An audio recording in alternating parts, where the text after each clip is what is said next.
Darajаны түшүрөm деп эч ким түшүрө албайт, көтөрүлө берет экен да. Анан падыша эмне үчүн Юсуф алейхиссаламга сен өтө кадыр барктуу жана ишеничтүү адамсың деп айтты. Кызматка эки учурда өзүңдү сунуштасаң болот.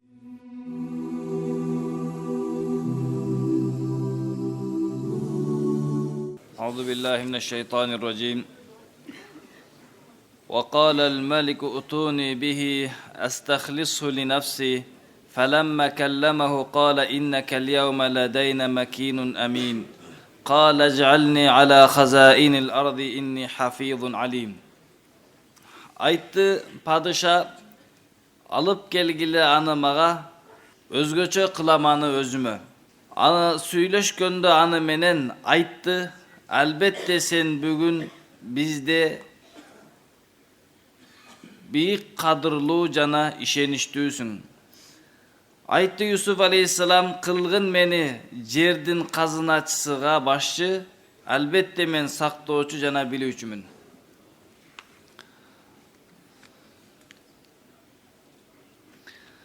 Yusuf aleyhissalatu vesselam'dı türmödөн çakırtkan ele. Türmödөн çakırtkan ubakıtta Yusuf aleyhisselam çıkpay koydu. Bayakı kolun kesip algan ayalдар emne boluptur, maselesi kanday boldu depçi. Sebebi kağlagan jok çık desile çurka barıştı, aktalıştı kağladı. Sebebi erteң bir jerde sen uşunday kılgansың dep kayra doğmat jabılbaş kerek dedi. Oşondo padişa bardığın taktap turup Yusuf aleyhisselamdın amanatçıl ekenin, taza ekenin bilgenden keyin aytты alıp gelgili anı maga men anı özümdün özgöçe jakın adamım kılam dedi. Yusuf aleyhissalatu vesselamdın zindanda olturganda bir dua kıldı ele. Allahümme ec'alli min indeke faracan ve mahraca varzuqni min haythu la ahtasib. O Allah'ım maga özün taraftan jеңилдик jana erkindik berginin. Maga men oylobogон жерден ырыскыларды sen özüң жеткизгин деп дуа кылды. Ушул дуаны кылганда Аллах Таала дуасын кабыл кылып, ушунун себебинен түрмөдөн куткарды дейт. Ошондуктан кайсыл адам кыйынчылык болуп өзгөчө ушундай маселеге кабылса, ушул дуаны кылса, Юсуф алейхисаламдын дуасын кабыл кылгандай Аллах Таала кабыл кылат экен. Анан падыша эмне үчүн Юсуф алейхисаламга сен өтө кадыр барктуу жана ишеничтүү адамсың деп айтты. Себеби падыша ой жүгүрттү. Yusuf aleyhissalatu vesselam'ın birinci ilimine taң koydu. Себеп бүт шаарындагы сыйкырчылары башкаларын чогултуп эле эч кимиси биле албады да. Yusuf aleyhissalam түштү жоруп берди, жорuganda да аябай так кылып берди. Экинчиси, Yusuf aleyhissalatu vesselam өтө сабырдуулук кылды. Көптөгөн жылдар бою түрмөдө олтурду, зынданда олтурду, бирок эмне кылды? Чык десе чыкпады да. Үчүнчүсү өтө адептүүлүк кылды. Padişanın ayalının sözü jalası emne деп айткан жок, balki baya kolun kesip algan ayalдар ne oluptur деп koydu. Maksat padişanın ayalının jalası bolчу. Бирок улуу адамдарга жамандык кылса да söz тийгизбеди да. Бул адептүү экен dedi. Андан кийингиси tuhmattардан, жалаалардын баарынан таза экен деп, анан кошумча болуп баягы zindanda olturganda şerik bolup kalgan var go padişanın suçsu, padişaga şarap bergen. Oşol aytты, aябай көп ibadat kılat dedi. İlimi, adebi, sabırı, anan ibadatı, mına uşu sıfatlarının sebebinin padişa ne dedi? Astahlisu li nafsi, men özümdün özgöçe kengeçtim, özgöçe adamım kılam деп aytты da. Karasaңыздар, uşul adamdın bir tuğandары ne kıldı? Kul kılıp satıp jibördü da Yusuf aleyhissalamdıçı. Bolbogon jaman depçi. Bирок эмне kıldı?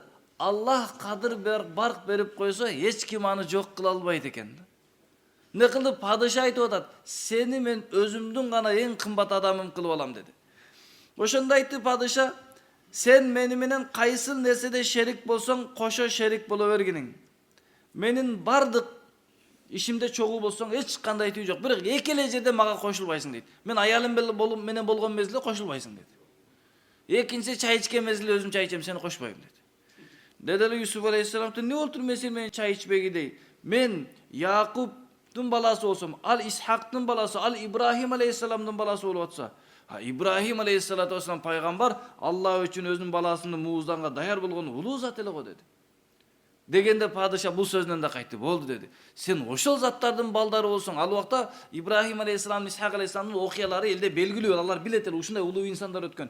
Эгер ал адамдардын баласы болсоң, андай боло турган болсо, сен мени менен бирге гана чай ичесиң деди. Бирок аялым менен гана жолобойсуң деди да.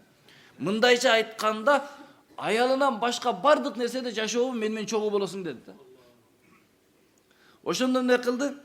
Юсуф алейхиссалату вассаламга элчи барып айтты да, жүр түрмөдөн чык дегенде, таза кийимдерди кийип падышага жолугабыз десе, мындай деп айткан экен түрмөдөн чыгып жатып. Хадихи маназилул балва ва кубурул ахя. Бул түрмө өтө катуу кыйынчылыктардын орду. Тирүүлөрдүн кабыры, душмандардын шылдыңы, достордун айырмалай турган орду деген экен.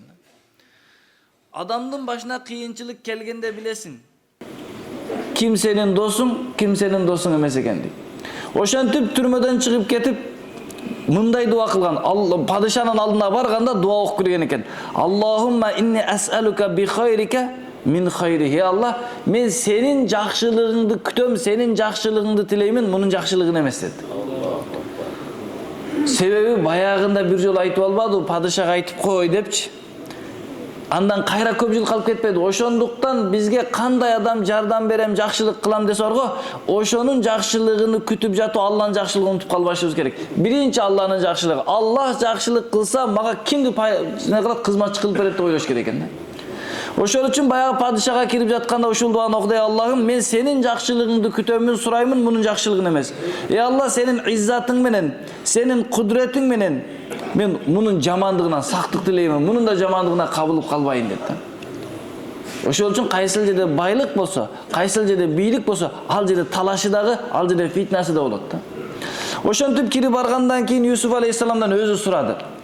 Фалемма калламаху, сүйлөгөн сурашканда, айтчы менин түшүмдү түз өзүмө жооруп берчи. Менин баягы жети уйсуудан чыгып, анан семизи арыктар артынан чыгып жеп алдым, не болду? Ар бирин түшүндүрүп баягы мурдагы сабактарда өткөндө айтып бергенде, падыша айтты: Иннака ал-яума ладайна макинун амин. Сен бүгүн биздин алдыбызда өтө кадырлуу, өтө ишеничтүү адамсың деди. Адам кадырлуу болуш үчүн эки нерсе керек экен. Bir nerseni biliş gereken, atkara alış gereken da. Misалы, bir заводтун ээсине кандай адам керек? Заводтун ишине жардам бере ала турган адам керек. Жардам бериш үчүн эмне кылыш керек десе, заводтун тартибини билиш керек, аткара алыш керек экен да. Ошол үчүн Юсуф алейхиссаламдын бүт акыбалын көрүп дагы сен илимдүү экенсиң, билет экенсиң, аткара да алат экенсиң, өтө кадырлуусуң, мага керексиң деди. Экинчиси өтө аманатчылсың деди да. Аманатчыл деген кайсыл? Колун көкүрөк алып, мынтип аманатчыл болот. Аманатчыл деген инсан мындай деп айтыптыр да, кылган иштери өзүнүн каалоосу үчүн эмес, башканын пайдасы үчүн болсо, ошол аманатчыл болот экен да. Өзүнүн пайдасы үчүн болуп калса, аманатчыл болбойт экен да. Канда өзүнүн пайдасы үчүн иш кылсаң да, карышкыр да аманатчыл болуп калат экен да. Арыстан да аманатчыл болуп калат экен, бирөөлөрдү жегенчи, койлорду жеп алган. Аманатчыл deydi bir iş жасаса, ошол ишти өзүнүн пайдасы көздөлбөйт экен да, башканын пайдасы көздөлөт экен. Юсуф алейхиссалату вассаламды жала жаап, зынданга салып салса дагы түшүн жооруп берип отурат зынданын ичинде. Не үчүн? Элдин пайдасын көздөп атат да. Аманатчыл деген өзүнүн иши үчүн, өзүнүн каалоосу үчүн иш кылбайт экен. Өтө чоң эреже да. Бирибизге кандай бир кызмат тийип калса, же бирибиз бирөөгө пайдабыз тийип калса, эмне кылышыбыз керек экен? Ошону өзүм үчүн эмес, жалпы эл үчүн кылыш керек экен. Ошонун атын аманатчыл деп айтат экен да. Сүйлөгөн сөзү чын болуш керек, ошону аманатчыл деп айтат да. Кыянатчы боло турган болсорго, биринчи зыяны өзүгө тиет да. Кыянатчы деген эмне кылат десе, кыянатчы өзүнүн пайдасын ойлогонду кыянатчы деп айтат экен да. Арыстан бир күн ооруп калат. Ооруп калып, үңкүрдө жатса, бардык жаныбарлар зияратка келет экен. Зияратка келсе түлкү жок да. Андан карышкыр кирип айтып коет экен. Падыша, сизге зияратка түлкү келбей атат. Чото түлкү сиздин өлүшүңүздү күтүп атат го, чото сизге кеги бар го дейт да. Анан ошентип кыянат кылды түлкүнүн атынан. Түлкүгө жолуккан деле жок, жөн айтып койду да. Анан түлкү кечиги эң артыда келсе айтат экен арыстан: "Не жоксуң баарынан артыда?" Падышам, сизге дары издеп жүрдүм эле дейт экен да. Таптың десе таптым дейт. Неге десе, карышкырдын бутун сындырып чучугун ичиңиз дейт экен. Анан не болот? Карышкыр таяк жейт да. Тарс эткенде карышкырды чагытып суун ичип алат. Ага айыкса болду да. Кыянат кылсаң өзүңө тиет зыяны да. Аманатчыл болсоң не кылат? Пайдасы сага тиет. Юсуф алейхиссалам кожоюну, биринчи кожоюну Мисир шаарынын казначысы эле. Ошонун аялыга кыянат кылбай койду го. Пайдасы андан чоң падышанын үйүнө барып калды да. Мисир шаарынын баягы не деп коет? Казначысынын экинчиси дейт, шаардын экинчи адамы эле да. Казначысынын үйүндө жалпы баары менен чогуу болот эле. Эми чоң падышанын үйүндө падышанын өзүнүн жанында боло турган болуп калды да. Ошол үчүн биз аманатчыл боло турган болсок, жанагы айтылган сыфаттар биздин жашообузда болсо, сабырдуулук, илимдүүлүк, такыбалык бар го. Даражаны түшүрөм деп эч ким түшүрө албайт, көтөрүлө берет экен да. Бул Алланын кудурети экен. Анан Юсуф алейхиссалам айтты да: "Иж'ални ала хазаинил ард." Мени Мисир шаарынын казначысынын башчысы кылып кой. Мен аманатчылмын, анан билимдүүмүн деп айтты. Хафизун, сактоочумун, анан алимун, илимдүүмүн деди. Уламалар ушул жерге көп суроо берет дейт. Биринчиден, падышачылыкты сураса болбойт го дейт. Пайгамбар сам канча жолу айтпа, амирчиликти сураба, башчылыкты сураба, сураганга бербейбиз, сураган болсоң үстүңө жүктөлүп калат, кор болосуң, кыйналасың, соттолосуң деген дейт. Неге Юсуф алейхиссалам сурап атат? Юсуф алейхиссалату вассалам сураган жок дейт. Себеби Юсуф алейхиссалату вассалам пайгамбар эле. Падыша кыжалат болду. Мен бул жанагы 7 жыл эгип будайды сактап 7 жылга жеткизе албайм. Менин андай адамым жок деп кыжалат болуп калганда пайгамбар эле Юсуф алейхиссалам. Пайгамбарга милдет болот элдин динини дагы, жашоосун дагы оңдоло турган жолду көрсөтүш. Колунан келсе ошону кылып бериш керек эле. Ошол үчүн Юсуф алейхиссаламга милдет болуп калгандыктан элдин пайдасына каалап не кылды? Өзүнү сунуштады да. Бийликти, падышачылыкты сураган жок. Падышанын кыжалатчылыгын кетириш үчүн падыша өзүнүн жанына келип мага жардам бересиң деп айтканда не кылды? Анда ушул иштерди мага бергиниң, мен кылып берем деди. Пайгамбарга эки нерсе милдет. Адамдарга дин жеткизип, дини маселесин айтып бериш, ошондой эле жашоодун маселесин да чечип бериш керек да. Пайгамбар сам бизге эки нерсени көрсөтүп кеткен, канткенде биз туура дин менен жашап акыретте бактылуу болобуз, канткенде бул дүйнөдө жакшы жашайбыз, аны да көрсөтүп берген да. Пайгамбар сам курма эккенди да көрсөтүп берген да. Үй салганды да көрсөтүп берген да. Ошондуктан диндин ичинде жашоодун өнүгүүсү дагы бар, акыреттин өнүгүүсү дагы бар экен да. Анан Юсуф алейхиссалату вассалам эки сыфатын айтты. Мактанган жок. Мен хафизмун деди. Себеп ошончо 7 жылдык, 14 жылдык маселени чечиш үчүн адамга эки сыфат керек эле. Хафиз, сактоочу адам керек эле. Эмне үчүн? Себеби 7 жыл киргизип койсо, уурдатып жүгөрсө, чачып жүгөрсө, эсептей албай калса не болот эле? Кийинки 7 жылда ашка калат эле. Ошондуктан не кылды? Мен хафизун, сактоочумун дегенди канча кириш керек, кайсыл жактан чыгыш керек, канча чыгыш керек, ошону так кылган адамды хафиз, сактоочу деп айтат. Анан элге кандай кылганда пайда болот, кандай кылганда зыян болот, аны билген адамды алим дейт экен да. Ошол үчүн Юсуф алейхиссалату вассалам элдин пайдасы үчүн өзүн сунуштады. Уламалар айтат, кызматка эки учурда өзүңдү сунуштасаң болот дейт. Биринчиси, сенден башка ошону кыла турган эч ким жок болуп калганда качып кетсең болбойт, кылышың керек, милдет бул дейт. Эл сенден күтүп атат, колуңдан келет, башка кыла албайт, сен качып кетсең күнөөкөр болосуң, кыяматта жооп бересиң дейт. Юсуф алейхиссаламдын абалы ошондой эле. Экинчиси, башкалардын бардыгы бузганы жатат, сен барсаң сактап каласың ошол учурда дагы дейт да. Башкалардын бардыгы татыксыз, бузганы жатат, өлкө өзүнүн пайдасын ойлоп жатат, ошол убакта бир элге туура пайда иш кылайын, элге жардам берейин, адилеттүүлүк орнотоюн деп барса, бул учурда да уруксат экен да. Эми бул Юсуф алейхиссаламдын окуясы. Бул сабактан ала турган маселе эмне? Караңыз, Юсуф алейхиссалату вассаламды зынданга түшүрдү Зулайканын сүйүүсү. Бирок зындандан чыгарды Алланын сүйүүсү. Ошол үчүн бизди адамдар сүйсө жаман. Ким сүйсө кайра жамандай алат да. Зулайка жакшы көрүп анан жамандады. Канча жакшы көрүп калгандыктан каалаганына жете албагандыктан жамандады да. Аллах жакшы көрсө иззат берет. кул кылып саттырган атасынын мухаббаты болчу да. Атасы жакшы көргөндөн балдары кызганып не кылды? Кудукка салды. Андан кудуктан чыгып калса кул деп сатып жиберди. Ошол үчүн биз бул сабактан алалык. Юсуф алейхиссалату вассаламга окшош Алланы гана карап, Алланын сүймөнчүгү бололу. Аллах бизди сүйсө болду. Башка адамдар иншалла сүйүп калат. Юсуф алейхиссалам бир туугандары жамандап жүрүп келет кийин. Кийин этегинде Юсуф алейхиссаламдын бир туугандары кечирим сурап келет. Ал ошондой эле Зулайха да келет, адал жолу менен. Ошол үчүн аны өз ордунда айтабыз. Биз Алланын сүйүүсүнө гана карайлы. Элдин сүйүүсү бизге пайда бербейт, зыян бериши мүмкүн. Ошого эң биринчи Алла сүйсө, Алла бардык адамдарды жакшы көрсөтүп коет экен. Мисалы караңыздар, Абу Бакыр Сиддик радыйаллаху анху не кылабыз? Жакшы көрөбүзбү? Неге сиз мен бизге не кылып берсе, аны Алла жакшы көргөндүктөн бүткүл адамдардын жүрөгүнө анын сүйүүсүн салып койгон.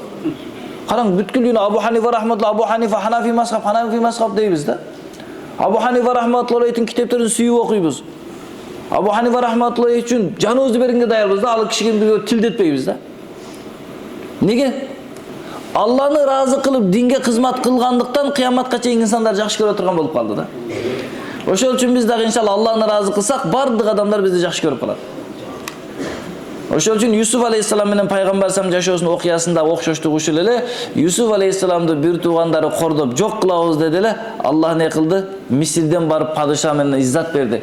Пайгамбар саламды Меккеде кор кылып жок кылабыз, өлтүрөбүз деди эле. Аллах таала Мединадан нусрат берип иззат берди. Ошол үчүн пайгамбар салам Меккеде кайра калбай, Меккеге барганда кайра кетип калды да Мединагачы. Хижратым толук болбой калбасын, мен кеткен жеримден кайта келбейм деп Мединада кайтыш болуп, кабыры Мединада болуп калды. Ошол үчүн ушул сүрөнүн пайгамбар салам жашоосуна окшоштугу ушул эле. Ушул сүрөнү айтып пайгамбар алейхиссалату вассаламга бир аз жеңилдик берди. Сени кандай кыйнап жатса туугандарың, Юсуф алейхиссалам да ушундай кылды. Юсуф алейхиссалам сабырдуулук кылып кечирди, бир күн алардын туугандары этегинен келди. Дал ошондой эле сенин туугандарына бир күн келет деди. Бирок бир күн келди, пайгамбар салам жанында ошо жанагы Абу Суфьян турду да. Өлтүрөм деп кууп жүргөн, эми пайгамбар салам жанында турат. Эч ким жолобойт буга депчи. Ошол үчүн ушундай күндөр келет деп пайгамбар алейхиссалату вассаламга жеңилдик катары айтылган окуя болчу. Аллах баарыбызды ушундай аманатчыл, ушундай илимдүү кылган болсун. Субханакаллахумма бихамдика.